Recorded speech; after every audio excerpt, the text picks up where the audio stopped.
waxay ahayd haween aad u cabsi badan kadib markii ay dab xooggan uu ka kacay isbitaalka weyn ee magaalada Burco gaar ahaan qaybtiisa kaydka ee la dhigo dawooyinka dhacay iyo dawooyinka aan la isticmaalayn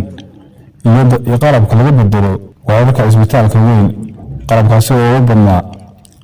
furaashyo iyo talaagada kuwaasi oo markii dabku qabsaday aad isla haraaqmay waxaa cabsida aad u xoog badan ay soo food saartay dadkii kala duwanaa ee jiifay wararka isbitaalka kuwaasi oo iskugu jiray qaar dhaawac culus ah iyo qaar dhaawac fudud ah sida qaar jaban iyo qaar qalliin ka soo baxay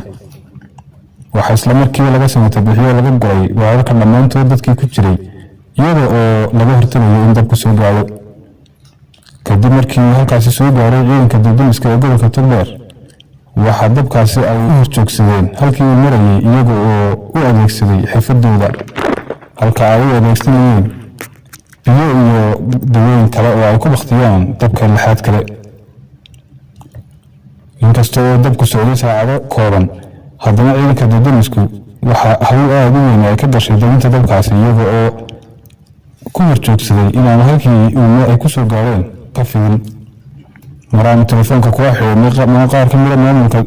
ciidanka dib-u-dhiska waxay noo xaqiijiyeen in aanay halkaasi ka dhicin wax khasaare nafeeda sidoo kalena waxay noo sheegeen in alaabta halkaasi ku gubatay ay ahayd mid hore looga baxay sida dawooyin dhacay oo aan la isticmaalayn iyo qalab kale oo isbitaalku aan hadda u baahnayn waxay noo xaqiijiyeen in ay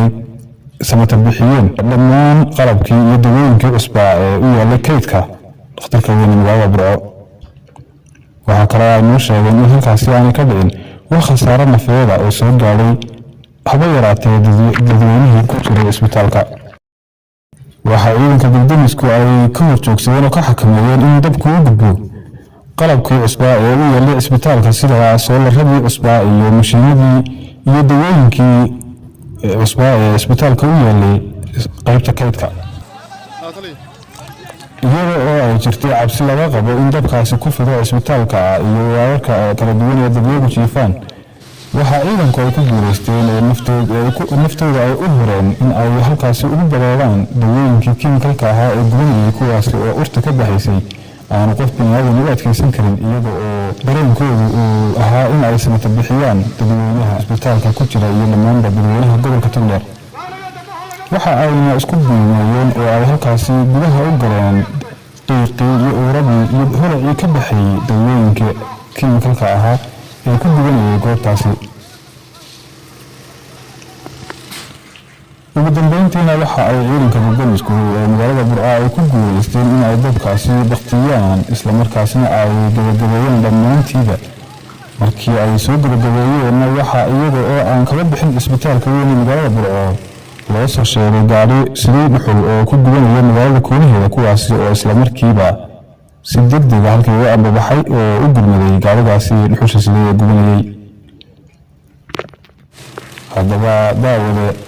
waxa ay kugula talinayaan ciidanka dib-u-dhisku oo fariin ahaan kugu soo dirayaan haddii aad la kulanto dab ama aad aragto meel uu ka baxayo guri gubanaya ama gaari gubanaya ama haba yaraatee wax dab haysto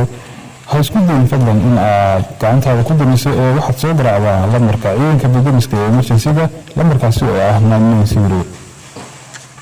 iyada oo lambarkaasi aad heli karto 24 saacadoodba